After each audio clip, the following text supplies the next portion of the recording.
И мы снова с вами и с хорошей книгой. Сегодня мы будем читать историю, которая издана в пижамной библиотечке. Называется эта книга «Не чихай на свадьбе». Но начнем мы с конца. И я прочитаю то, что написано в конце этой книги. Сначала.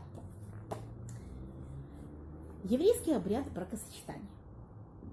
Еврейские молодожены сочетаются браком под хупой, свадебным балдахином. Хупа – символ дома, который создаст молодая пара. Она открыта с 4 сторон, как шатер Авраама и Сары, который был всегда открыт для гостей. Традиционная ктуба – это брачный договор, в котором перечислены обязательства мужа перед женой. В современных ктубот новобрачные часто записывают, чего они ждут от брака и на что надеются. Смотрите, ктуба, вот она. Ктуба и вот ее, так сказать, внутреннее оформление.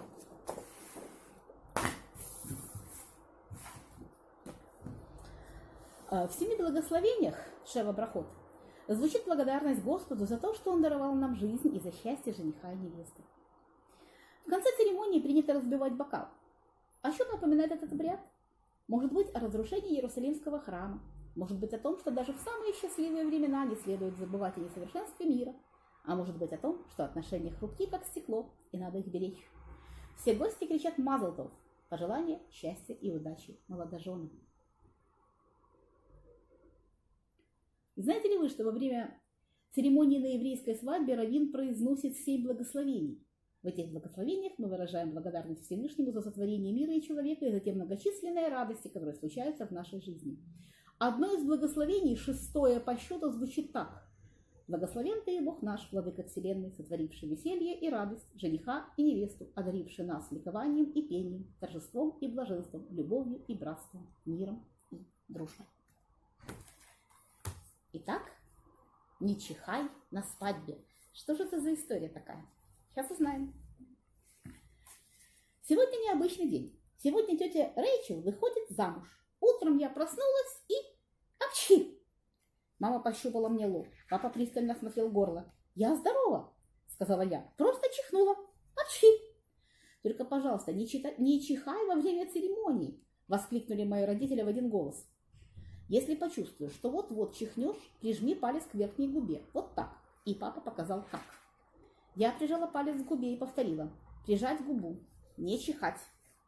Завтрак я проглотила за минуту. Так мне хотелось поскорее надеть свое нарядное платье. Я буду идти за невестой и разбрасывать цветочные лепестки. Платье мне ужасно нравится. Оно бледно-розовое, с крошечными пуговками и лентой, и к нему красивые туфли, тоже розовые. Мы отправились в синагогу. У входа нас ждала бабушка. «Анна, какая же ты красавица!» — сказала она и обняла меня. «Спасибо!» И я покружилась перед ней, чтобы подол платья раздулся. «Апчхи!» «Боже мой!» — сказала бабушка и протянула мне платок. «Только не чихай во время церемонии. Если почувствуешь, что вот-вот чихнешь, подергай себя в замочку уха. Это поможет». «Ага», — сказала я. «Прижать губу, дернуть за ухо и не чихать». Мы пошли в специальную комнату, где тетя Рэйчел и подружки невесты прихорашивались напоследок. Вокруг них хлопотал месье Филипп. «О, вот наша малышка, которая будет разбрасывать лепестки», — обрадовался он. «Как насчет парочки локонов и немного блеска для губ?» Мама кивнула, и месье Филипп меня залил. Потом наклонился, чтобы накрасить мне губы, и тут я опять чихнула. «Апчхи!» «О!» — воскликнул месье Филипп. «Умоляю, не чихай во время церемонии. Если почувствуешь, что вот-вот чихнешь, дорогая, скажи просто «ананас». Прижать губу, дернуть за ухо, сказать «ананас», не чихать. Вроде ничего не забыла. В дверь постучали. «Цветы от Бетти», — раздался голос из-за двери, и в комнату вошла нагруженная коробками цветочница. Букет невесты был как целый цветочный водопад. Мне досталась корзинка с розовыми лепестками и венок. Когда Бетти попыталась надеть его мне на голову, я чихнула так громко, что он чуть не свалился. «Апчхи!» «Господи, солнышко, да ты хоть на церемонии-то не чихай!» — запричитала Бетти. «Говорят, если постучать себя по лбу прямо посередке, чих пройдет». Я вздохнула. Потереть губу, дернуть за ухо, сказать «ананас», постучать по лбу, не чихать. Как все это запомнить? Дверь опять открылась. «Фотоателье Глена. Давайте скорее сделаем снимок нашей восхитительной невесты».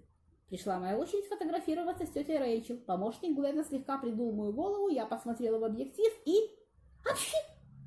«Gesundheit», — сказал Глен. «Только во время церемонии не чихайте, маленькая леди. Чтобы этого избежать, ущипните себя за нос. Проверенный способ». Пока Глен демонстрировал свой проверенный способ, я пробежалась по списку, который становился все длиннее. Прижать губу, дернуть за ухо, сказать ананас, постучать по лбу, ущипнуть за нос, не чихать. И мы отправились в кабинет к раввину подписывать ктубу. Я встала на цыпочки, чтобы через плечо дяди Мэтта все получше разглядеть и... Апчхи! «Будь здорова», — сказал Раф Бернштейн. «Когда мне хочется чихнуть во время проповеди, Анна, я на секунду задерживаю дыхание, и это всегда помогает». Я села и еще раз перебрала в уме все античихательные советы. А потом началась церемония. Я не чихнула, когда шла за невестой по проходу. Я не чихнула, когда тетя Рэйчел и дядя Мэтт встали рядом под хупой. Я не чихнула, когда они отпивали вино из кубка. Я не чихнула, когда они обменивались кольцами и даже когда раввин читал 7 благословений. Но когда Раф Бернштейн поставил обернутый салфеткой стакан около ботинка дяди Мэтта, мне ужасно захотелось чихнуть. Я потерла пальцем губу, дернула себя за ухо, прошептала «ананас». Дядя Мэтт завез ногу над стаканом. Я постучала себя по лбу, ущипнула за нос, задержала дыхание. Дядя Мэтт опустил ногу, а я больше не могла терпеть. Стекло хрустнуло, и все дружно закричали «Мазл тов!» Да так громко, что никто не услышал, как я чихнула. Только раз Бернштейн подмигнул мне и прошептал «Gesundheit, Анна, будь здорова!» Тетя Рэйчел и дядя Мэтт поцеловались и пошли рука об руку. Я все-таки чихнула во время церемонии, но этого никто не заметил, кроме раввина. Вот такая история, которая называется «Не чихай на свадьбе». Спасибо пижамной библиотеке за эту книгу. Спасибо вам, что вы были с нами.